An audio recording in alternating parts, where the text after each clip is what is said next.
I'm recording this just in case Okay, Beth's sure. audio isn't working. Okay, sure, no problem. But yeah, absolutely. And I recommend it for sure. So, making sure that you have your keywords in that that landing page and the title, also having keywords in the headings, your H1 and H2, and then also I would say, let me see, also not only keywords, but also if there is a way to not sometimes the H1, but definitely the title tag, having your location, whether it is your city or neighborhoods, that title tag is really important, making sure that you put those in there. That can really help for local SEO. So take a look and see, not just like the one specific area that you do business in, but are there little neighborhoods around there that you can pick 3 or 4 and put in there. And as far as the page title tag, I don't really worry about how long that is. The main thing is you want to have your primary keywords in there. You want to have your location and or neighborhoods that you do business in.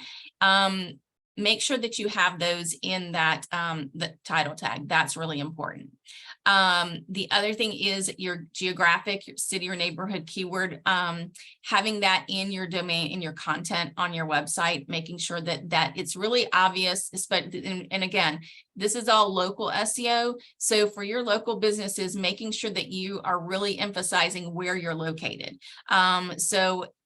For your local customers. So when someone goes to your website, they shouldn't have to dig around and see where you do business, where your clients are. It should be pretty obvious.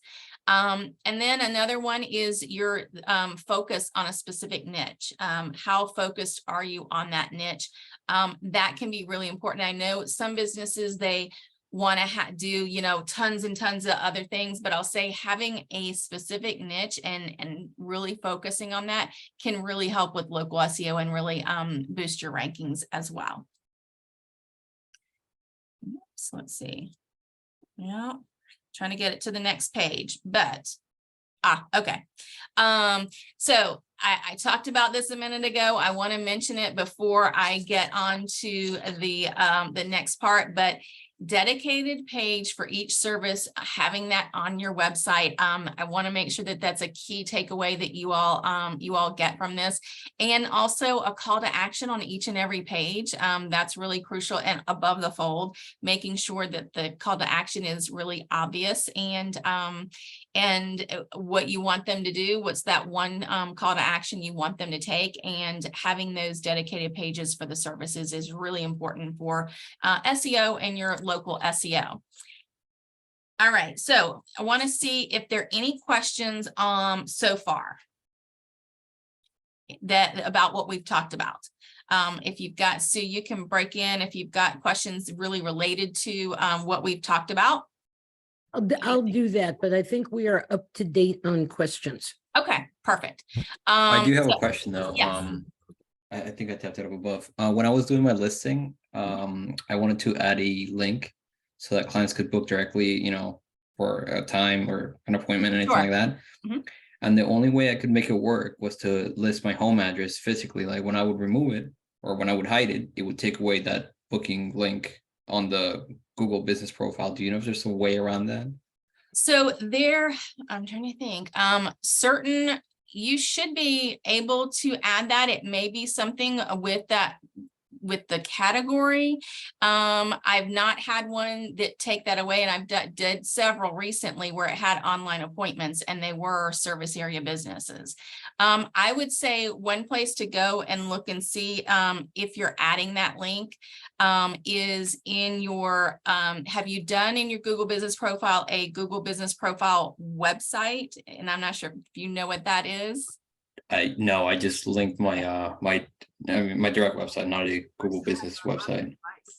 Sorry, Google is trying to listen to me on my phone. No, go away. So there's a place, when you're in your dashboard in your Google Business Profile, and there's a place for your website.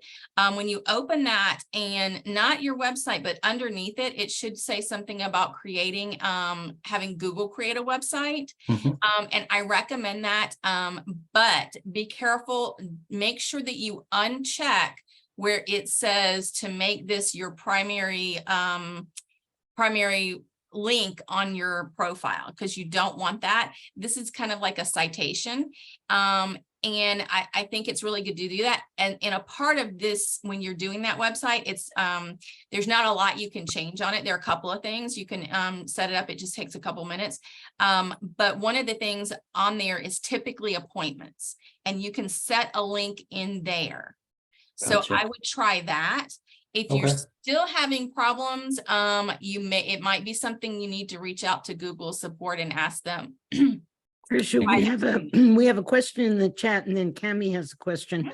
The question in the chat from Leah, who does not have a microphone, something about, or if you have numerous locations, that location page would be the URL that Google Business Profile. And then she says, sorry, I missed what that meant. Sure. So, so let's say you've got a business that has 3 locations, and you've got your website, and on your website you've got a thing that says locations, and you have 3 pages, like 1 page for each location that talks about that location, where it is and everything. Typically, that page on your website for that location is going to be the main website that you put into Google for that Google Business Profile location. Hopefully that clarified it. And I would say that location page, you need to really be talk a lot about that area specifically, add a lot of as much as you can in that area as well. That's one of the instances that you would use a different page other than your home page for your website in your Google Business Profile. Okay, Leah says, thank you for that one. And Cami, do you still have a question? Well, I do. I checked out your website, Tricia. First, my question was, are you taking new clients? Because my clients bother me with this stuff all the time, and I'm a web designer and I don't want to do their Google My Business page. But now I see that you have a white label service as well. So I'm going to book a call with you. Yes, So and I thank you. have the link in the chat, and we'll have it at the end as well. So yes, I do Okay. white label for this as well. I do it for individual businesses, but most of my clients are agencies where I do a white label for them. Okay, great. Thank you. Sure. Well, that was fun. Okay, Tricia. Okay, so next thing I want to talk about are Google reviews and getting more Google reviews. So to go back, the importance of Google reviews, a lot of us pretty much know the importance of it, but wanting to show on the ranking factors, several different areas that indicate how important they are. Your high numerical Google rating is important, what your star rating is. The number of reviews with text. I'll say this is important. Don't just ask and tell them to, oh, just put a star on it. Don't worry. No, it's really important to have that text on there. Google really looks at that and that matters. Having a sustained influx of reviews over time instead of just bursts. So basically what this means is don't say, well, you need to get reviews. Let's send one email to all of our clients. Definitely don't do that. You want to drip that out. If you haven't asked for reviews and you want to go back and ask for reviews from your clients, go ahead and do a drip campaign and send that out to them, not all at once. And then make sure then you start for your new clients, ask them. And recency of reviews, that's another thing that's important. Getting reviews, you don't just get them and you're done. You want to continue to keep getting them. And this is saying it's for ranking factors, but also think about when people are looking at your reviews. If I look at a business and their last review was like 4 or 5 years ago, I'm kind of wondering, well, are they still in business? Are they maybe not doing, why do they not have any more reviews? So those are things to definitely make sure that you're keeping up with getting those reviews. And again, conversion factors. So we talk about ranking, but what about conversions? What's actually converting and getting you clients? the high numerical Google ratings, the star number on your review, positive sentiment in the review text, the number of Google reviews with text, also the presence of owner responses to, it says most reviews. So I definitely think it's important to go in and try to make sure that you responded to all of your reviews, and not just your positive, your negative ones as well. And again, these are conversion factors. So how recent the reviews are. Same thing as far as the influx of reviews over time. And then another thing is high numerical ratings by authority reviewers. Google has something called local guides, and then Yelp has Yelp Elite. I had not heard of that one, but basically having good ratings from people that, these are basically ones that leave a lot of reviews. So if they're leaving lots of reviews, did they leave you one, and is it a good review? Tricia, question. Mhm. I'm back. I lost audio for a while. Mhm. I had to turn the recording off because I had to reboot. But anyway, we're back on. Go back to that previous slide because I've forgotten what I wanted to ask. Oh,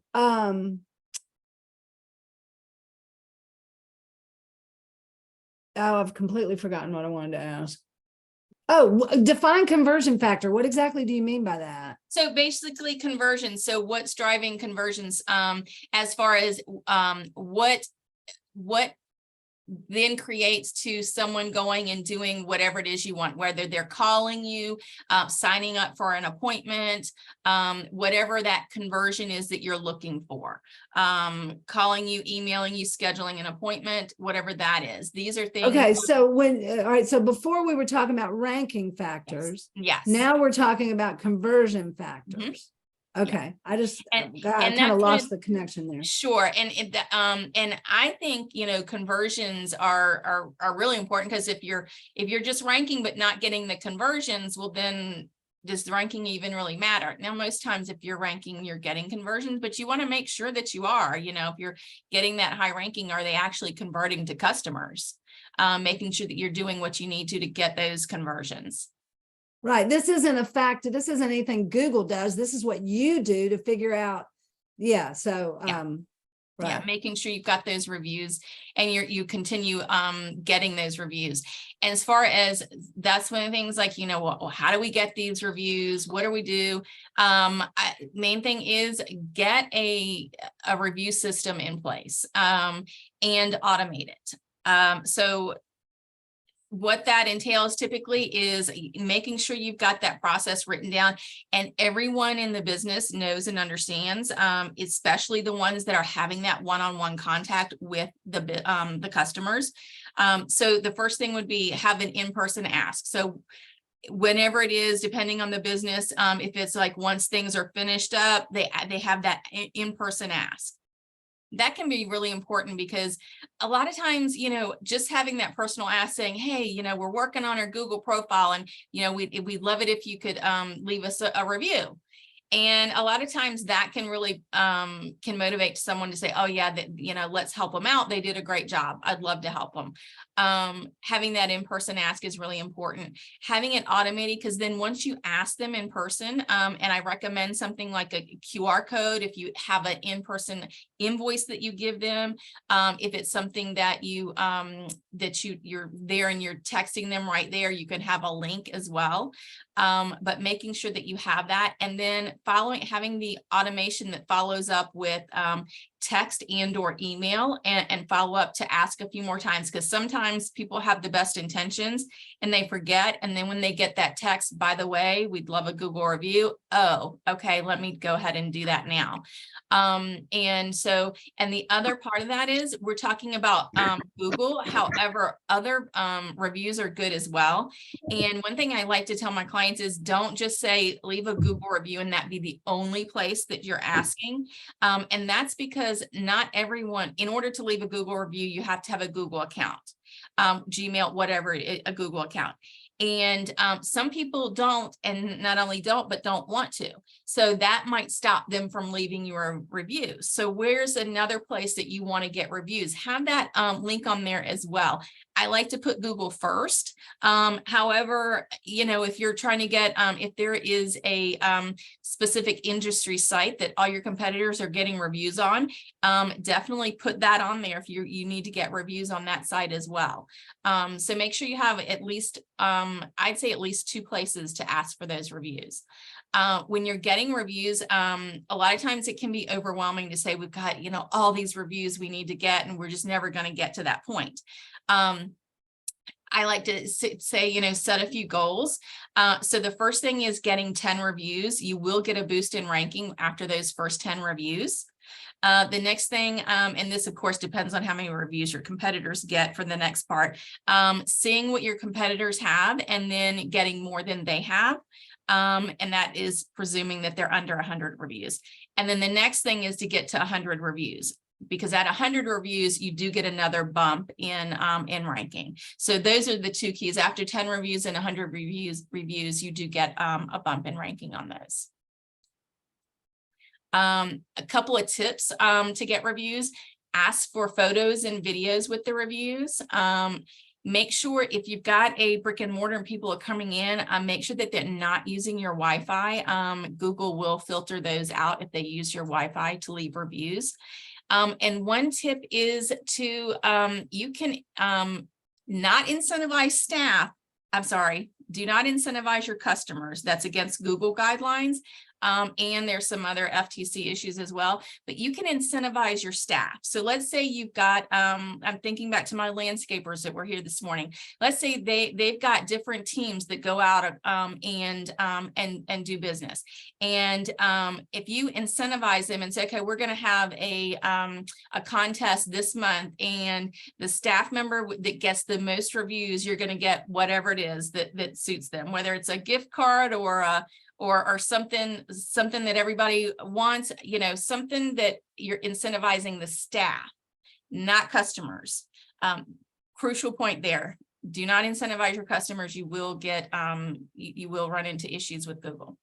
Another tip is make sure you're compliant with Google guidelines, also FTC regulations. And I'm going to talk about that.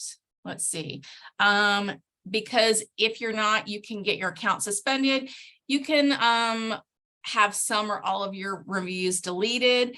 And there was a case, this is back, well, quite a while ago, when there was a first thing where Google went after a business for review gating, and they basically took away a ton of reviews, and the business said, well, we didn't start it till after this certain date, so you took too many reviews. And Google says, well, you violated our guidelines, we're going to take away what we want to. So make sure that you're compliant. You could also have account suspension issues as well. So it's really important to make sure that you're compliant. As far as the FTC, there's a link here, ftc.gov/reviews. You can go there and take a look at their guidelines, because they've got some issues as well. And I've got on that page that they've got links for different things as far as what is and is not allowed as far as reviews. Because one of the things here I've got into the don'ts of getting Google reviews. I mentioned review gating. So that is when you're asking or displaying reviews. So asking, that would be review gating. If you're saying, how did you like our business? You know, how was the service? And if they say, oh, is it good? Then you say, well, leave us a review. If they say they had an issue, you would then say, not have them ask them for a review, but take them through another step where you try to make things better. Google and the FTC say that is against the guidelines. You need to, even if they say they had a bad experience, you don't have to at the top say it, but somewhere in your correspondence, say, you know, by the way, here's a link to leave a review. But of course, you can include in there, please, you know, we'd like to remedy this, whatever it is, you need to put in there as well.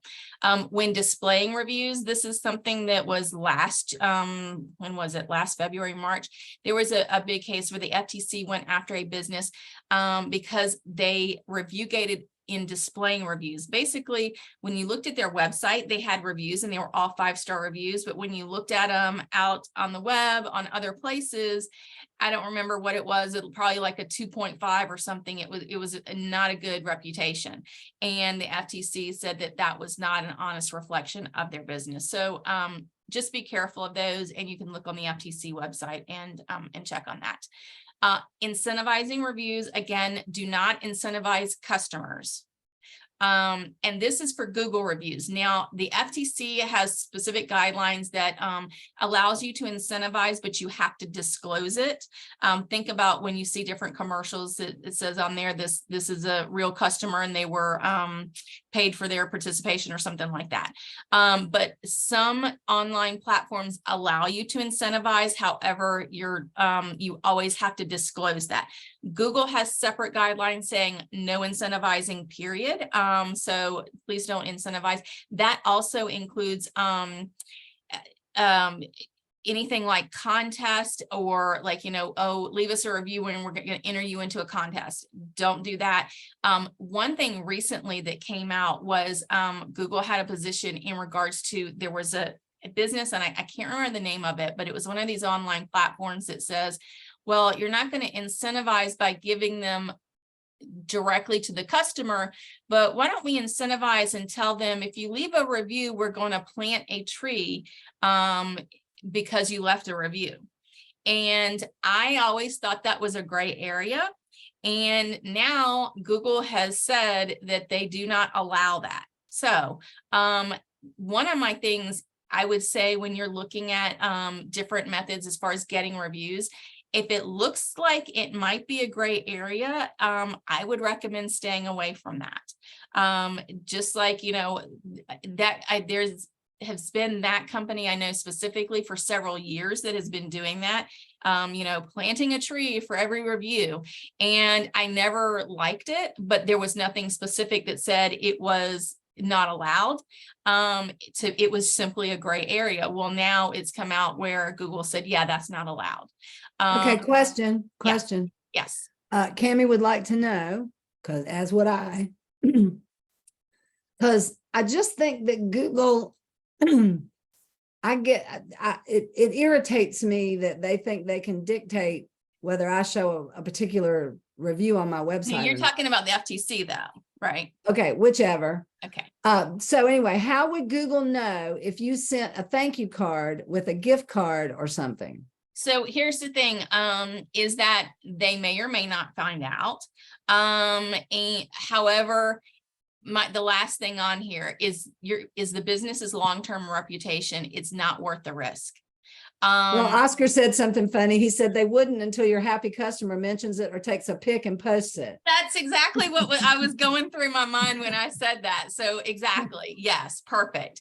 Somebody's like, oh, great. I got this. Let me tell everybody. And, go use this company, because then when you leave them a review, you're going to get a, $25, $50. So, and then you also never know, you're saying that part of it, but I've seen before where businesses will have like in their lobby, do all these things and then you'll get into our contest to win whatever it is, XYZ something. And part of it will be leaving a Google review. Well, what if somebody comes in there and takes it and sends it to a competitor and your competitor reports you? I would just say that basically you're in business for the long haul. And I just don't recommend doing something that could harm your business in the long run. Right. But I want to clarify, because Cammie's making a point here that she sends gifts to her clients all the time. She doesn't necessarily ask for a review. Yes. But she may get a good review because she sent the gift. Yes. But she wasn't, as long as they're not incentivizing contingent on it. If she sends gifts to every client, that's not the same as saying, leave a review and I'm going to send you this gift. And she sent it to all the clients, not saying, leave me a review. Well, she didn't say she sent it to all the clients. Okay. She's got about 200. But it's not she doesn't send it to contingent all on them leaving a review. She'd be broke if she tried to do that. That's Yes, right. yes, yes. But it's not Um, about reviews. I just wanted to make that clear that it is okay to give your clients gifts. yes, It is not okay to give them gifts in exchange for a review. exactly, exactly. Yeah, because, just like it was just noted, you never know when somebody's going to go, oh, I left a review and I got this great gift for it. And once it gets out on social media, it's out there. Competitor takes a screenshot of it. So yeah. And let's see, the next thing, review hopping. That is basically, when businesses or people, they team up together and they give each other reviews. Google can pick up on that, and see that that's what they're doing. So definitely don't do that. And then do not pay for fake reviews. This one would seem pretty obvious, but I've heard businesses get into this and not really understand that paying for fake reviews is a really, really bad thing. So it can be done several ways.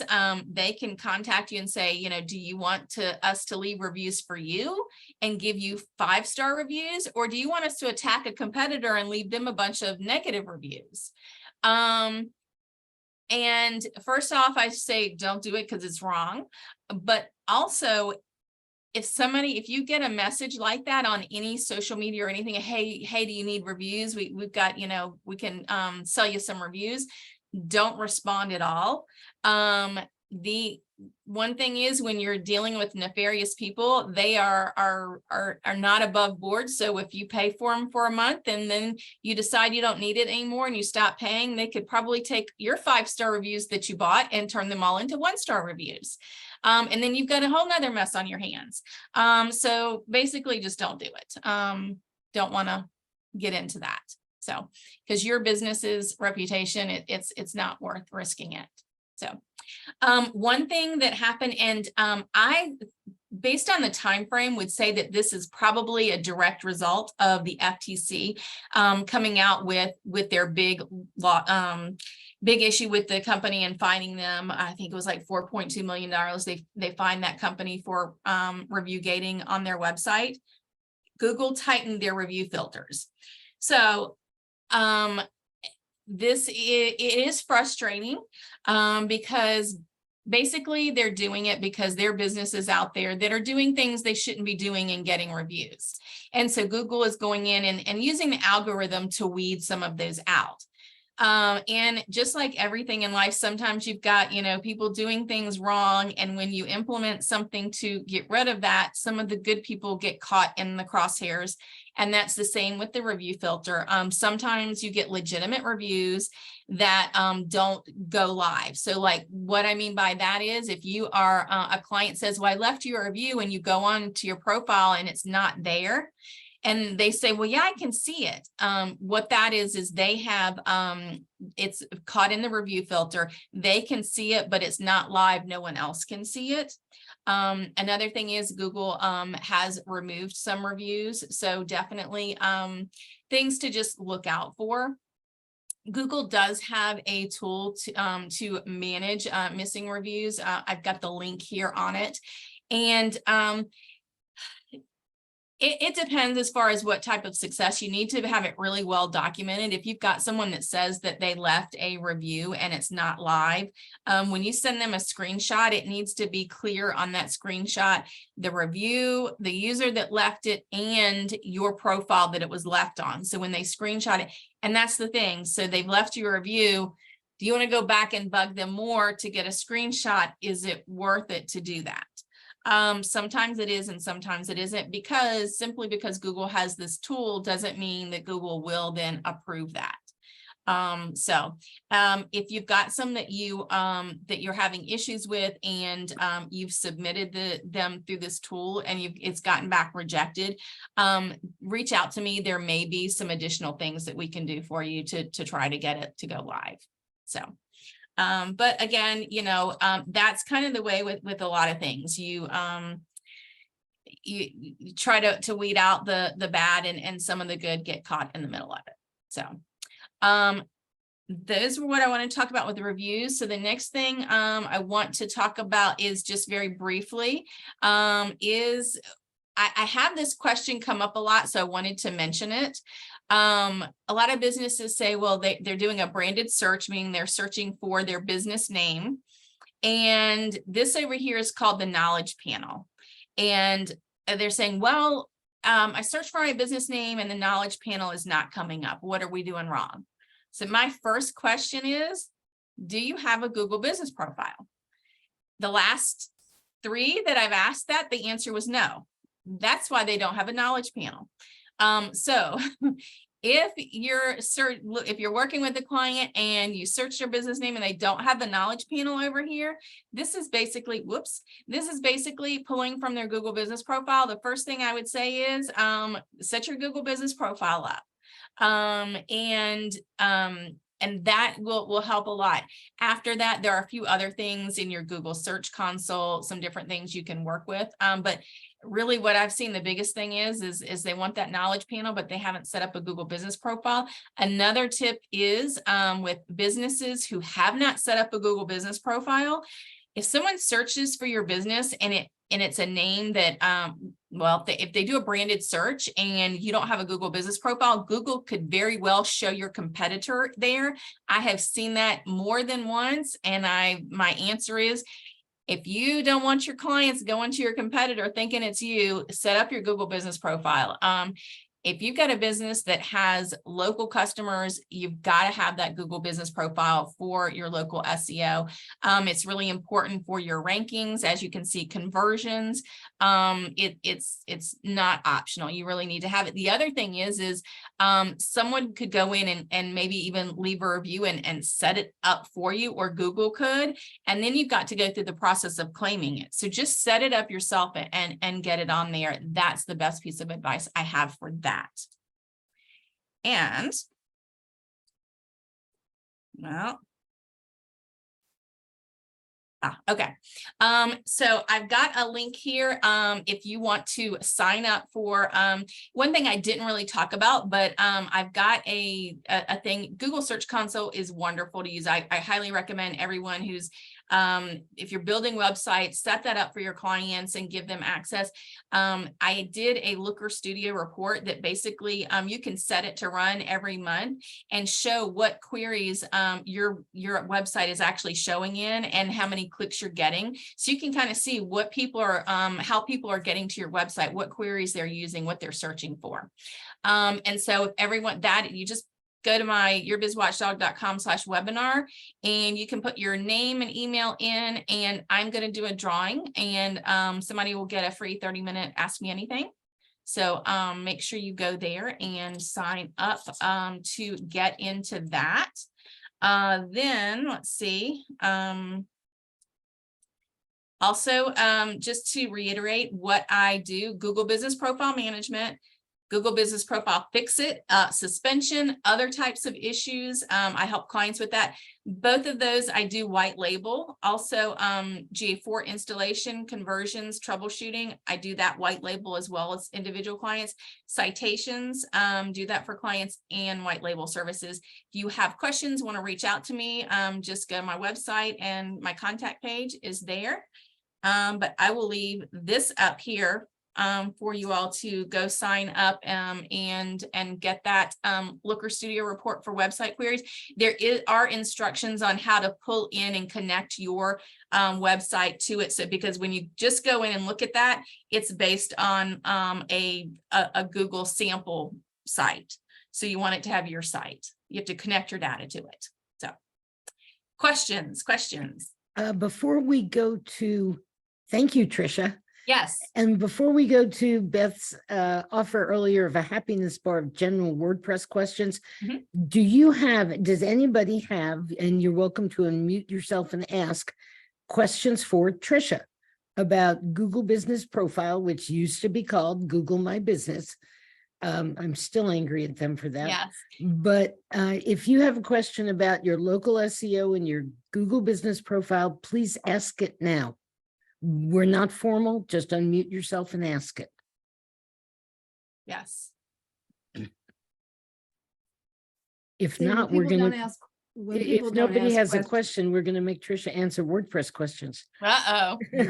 You might get wrong answers on those. when people don't ask questions, it's one of two things. Either they're kind of shy, or you did a really good job of the presentation, so there's no need for question. But Okay. Cammie has her hand up. Yes. Unmute. Okay.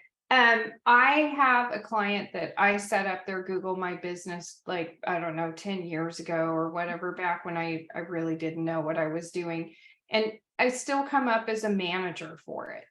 And I don't want to be on there anymore. How do I get myself removed as somebody's contact on a Google My Business account? Sure. So you do need to go in, and there's a place where you can remove yourself from there. You basically go into your, let me in my main dashboard where it shows my own website. Well, in your dashboard, so you're going to go to business.google.com.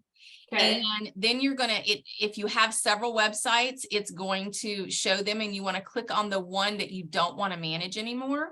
Okay. And then on there, there's going to be, this is the new search experience for Google, where basically when you're logged in and you go there, it's going to have your business, like your Google business profile, where you can edit things. It says edit your profile, look at your reviews. On the top right, there is a vertical 3 dots. You're going to click that and click business profile settings. Okay. And the top one says managers. And basically you are going to go there and say, at the bottom that say stop managing. And because it says stop managing the business profile, it will be removed from your Google account. You will no longer be able to access the profile. You have to make sure, though, Thank you. that the business owner has access. Yes. I would definitely make sure that the business owner is on there with access. With their own access. Like, I'm not deleting myself, and I'm the only one. Make sure that they are an owner. I prefer primary owner Okay. on there. Yeah. Okay. So that's how you do it. The one thing is, and I think that Google has changed the wording a little bit. There's you want to make sure you click into that managers and go that step. There's a place that says remove business profile.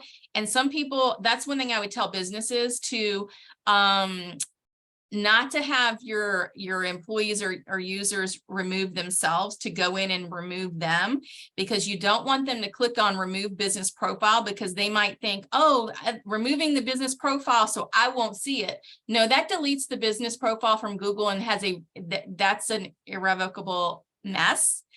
Don't do that.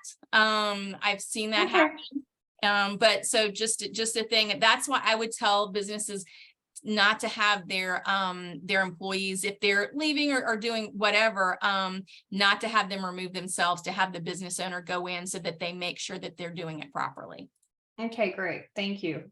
Yeah, I would never ask my business owners, well, my clients, to do anything like that. That would be not good. So yes, I appreciate it. That was Sure. very helpful. Sure. Okay. Does anybody else have any questions for Tricia? I have Yes. one. Oh, go ahead, Oscar. What's a Looker Studio report for website queries? That was my question too, Oscar. And I know I put that in there. I'm going to put these here at the bottom to sign up for that. So basically, and I didn't really talk about it. I think I kind of took that slide out because I thought it'd go over in too long today. But I love Looker, not Looker Studio. And that's formerly Google Data Studio. I swear, I think people at Google, they sit there and they laugh and say, how can we change the name of things and really confuse people? Because they've changed. Google Data Studio is now Looker Studio. Anyway, Google Search Console is really good to set up for your clients, for your website. It gives you so much information, as far as indexing, all kinds of stuff. One of the things in there is your queries. Basically, it will pull in and show you the different queries that your website is coming up. I'll see if I can pull mine up and see if I can pull it up for you. And basically, and show you. So the one thing is with that, I like to schedule things and just say, well, I don't want to just think of and have to go in here. I want to go, let me share my screen again and show you what I'm seeing. Looker Studio is basically a way to have that report emailed to you. So let's see, I think it's performance. Make sure. Okay, so performance and then queries. So this is basically people, what they're searching for, Google My Business white label, how many impressions and how many clicks. So this can give you some insight as to what people are searching for, how they're finding you. And so I think that's really important to, it can tell you, you know, what you're doing well. I had one where I was working with a client, and they had a specific service. They'd gotten some new equipment, and they said, you know, we really want to focus on this service. And so one month I looked at their search queries, and then we really focused on that new service in their Google business profile. The next month it bumped out their branded search, and it became the top query, which is really, really good, because a lot of people, you know, think of it, you know, if they search for your business name, a lot of times that your brand is the top one. And so that was really, really good to see that, you know, it went from not even in the top 15 or 20 to the number 1. And so that was a good way to really show that as far as the queries.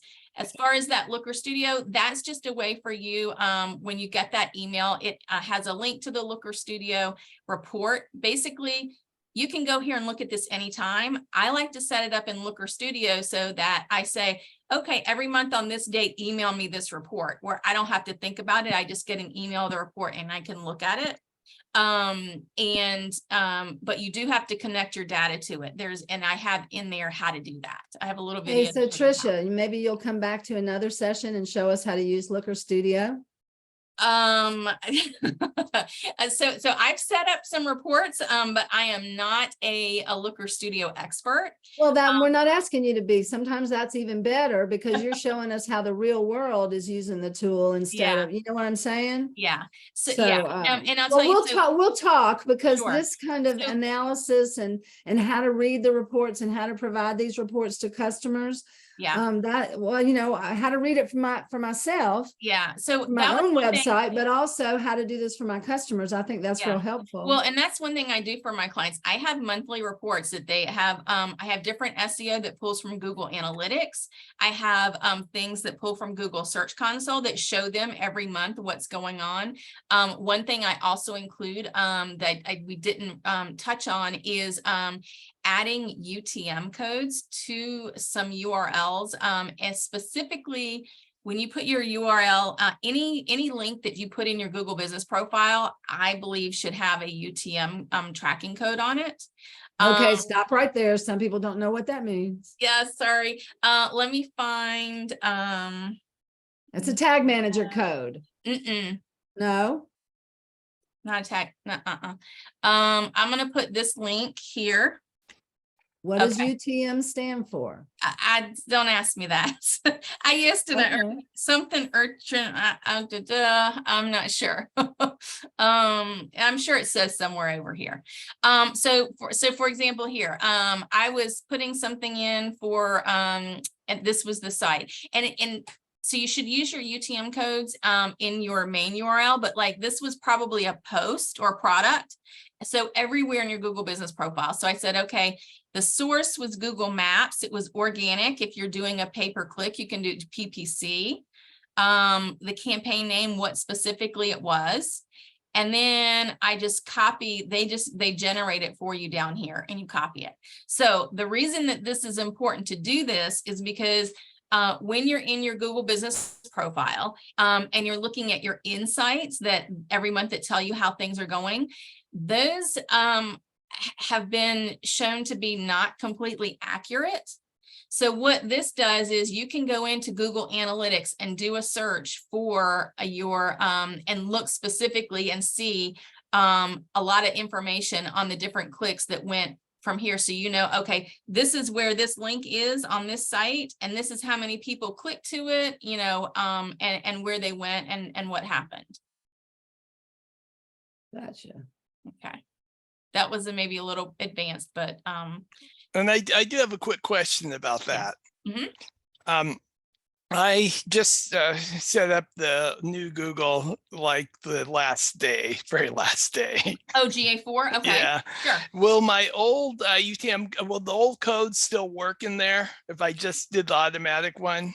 Yes, as long as you're, and that's one thing too, you might want to, well, if you're doing it here, everything should work fine. But yes, as long as your UTM codes will work for, that worked for Universal will still work for GA4. Okay. I haven't tested it. Yeah. But since Yeah, you're I here, I definitely, thought I would ask. And I recommend for GA4 that you also set up your conversions in there. 3 of the top conversions I recommend, if you have a form on your website, when you have a finish, not to have a pop-up, but to have an actual web page that it goes to and have that be a conversion. Click to call and click to email. Those are also conversions that I like to do on most websites. If they have their email on there, if they don't, then obviously you wouldn't have that as a conversion. But once you've got your GA4 set up on there, also then set up those conversions so you can track what's happening. Okay. Well, I feel like my head is going to explode. Tricia, Tricia, I you have have another question? I have a question. Yes. Oh. Oh. Go ahead, Karen. This might be a totally separate webinar, but Tricia, you talked about how when you did you upped the service on the Google business profile. Sorry, I can't talk today. Sure. It was for a client. Mhm. You said that. I'm just wondering what things you did so that it made such a difference for the service. So a lot of that is just different things working on the Google business profile is different things like posts, Q&A, making sure that the service is in there, listed on their service pages, and then talking to the client and making sure that they have it really focused on their website as well. So there are several different things in there that we focus on when we're really focusing on that. Okay. Posts and services are 2 of the Okay, cool. Q&A. Thank you. Tricia, do you have a service where you do like a one-time cleanup? Are you talking about for a Google business profile? Yes. Yes, I do.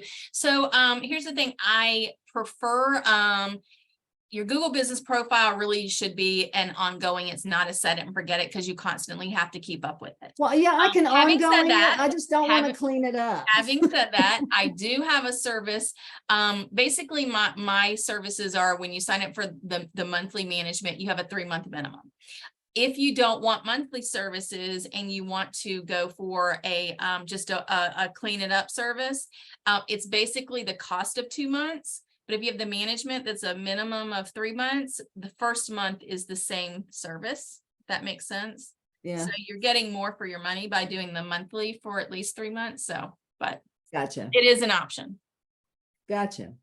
And I do, we mentioned GA4. I got my Google certification on that. So I do help with troubleshooting to make sure that it's set up properly. I will say that if you didn't get around to it and Google said that they set it up for you with your universal code, I recommend you going in and unlinking that and setting your own specific GA4 that is not connected to universal, because at some point universal is going to be invalid, and making sure that you do that with your GA4 new code. Does that make sense?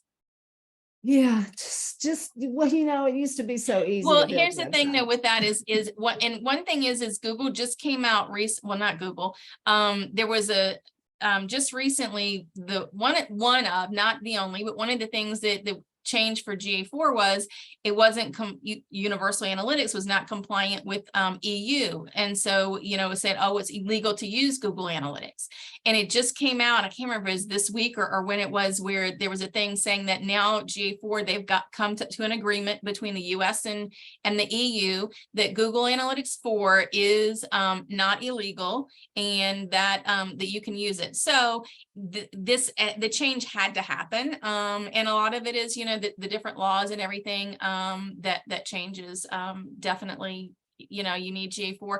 But one of the problems is a lot of people ignored it and did not add it. And so Google said, well, if you haven't added it, we're just going to do it for you. However, they can't install coding on your website, so they had to use what was there. And so that made another mess because they don't really track the same things. So therefore, make sure you did it. And if Google did it for you, to make sure that you go in and check that and make sure that it's probably set up. Yes, Karen, EU and GA4, I was really happy to see that as well. Because I know, you know, a lot of people are saying, well, you know, Google Analytics is illegal, so you shouldn't be using it. And when honestly, GA4 was, while there were, you know, people, we weren't sure. So definitely needed to, glad to get that. So we have confirmation. And I'll see if I can find, I posted online about, yeah, I do have that link. I'm going to post here, that link in here too. Ooh, of course, Google puts in our Facebook. I had copied it from my Facebook post, and Facebook has the huge tracking code. So let me try to get rid of that. But any other questions while I'm getting that link for you all?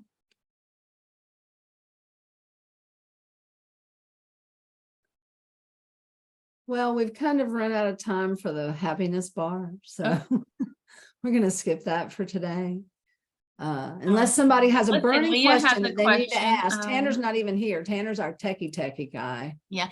So, so Leah, has a client who's asking to manage their Google business profile. She's not sure how to price it. Definitely, Leah, if it's something that you maybe are not looking to do and want someone else to do it, you can definitely, schedule an appointment with me, my yourbizwatchdog.com/contact. And I can talk you through that. You can also, I've got my end user prices on my website. So you can, you know, look and see that's currently what I've got on there. So, you know, and those are towards the bottom of the website. So gives you an idea.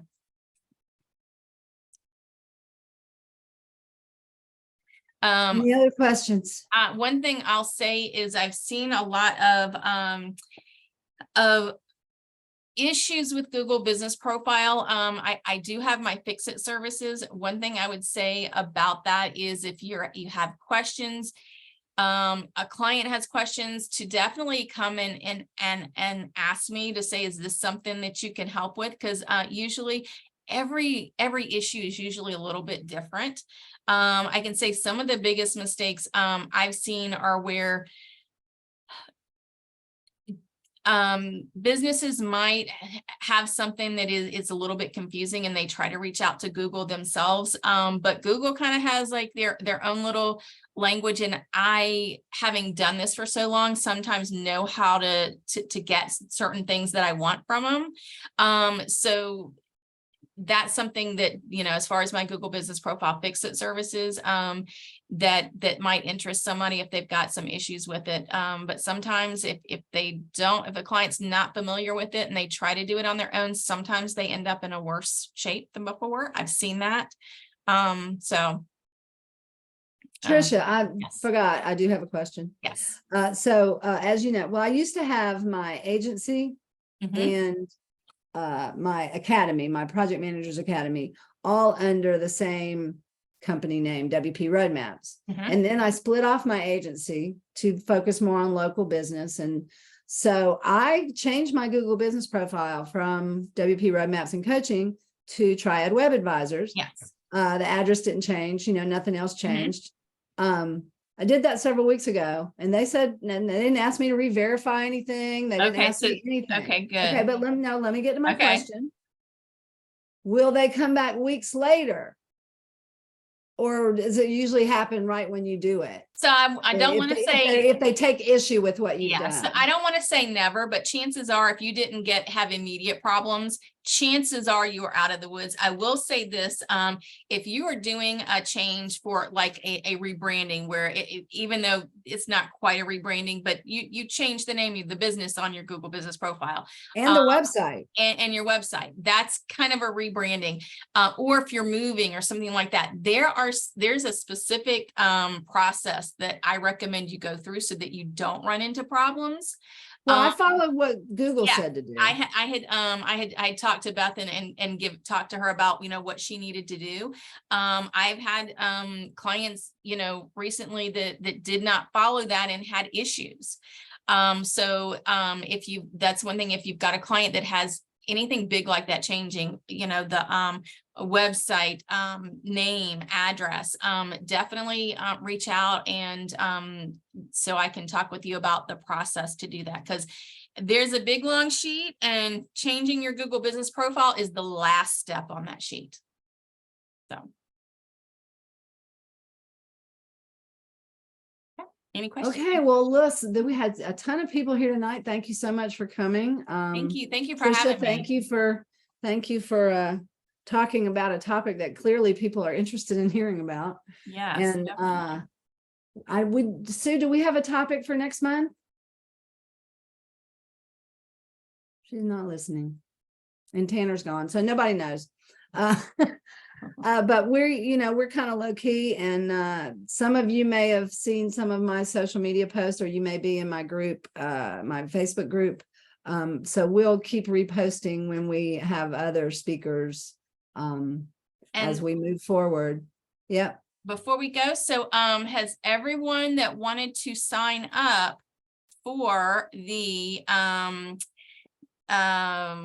where did I have it in here? The giveaway. The giveaway, yeah, the giveaway. If everybody has signed up, if anyone hasn't, I'm gonna post it in there, and then in a couple minutes, I'll go ahead and draw a number. Okay. Hey, Cammie, you might get yours for free.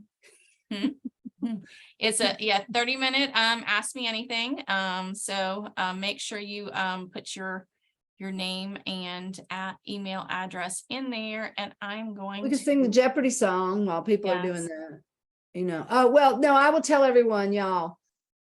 Friday, I leave for Greece. I'm excited.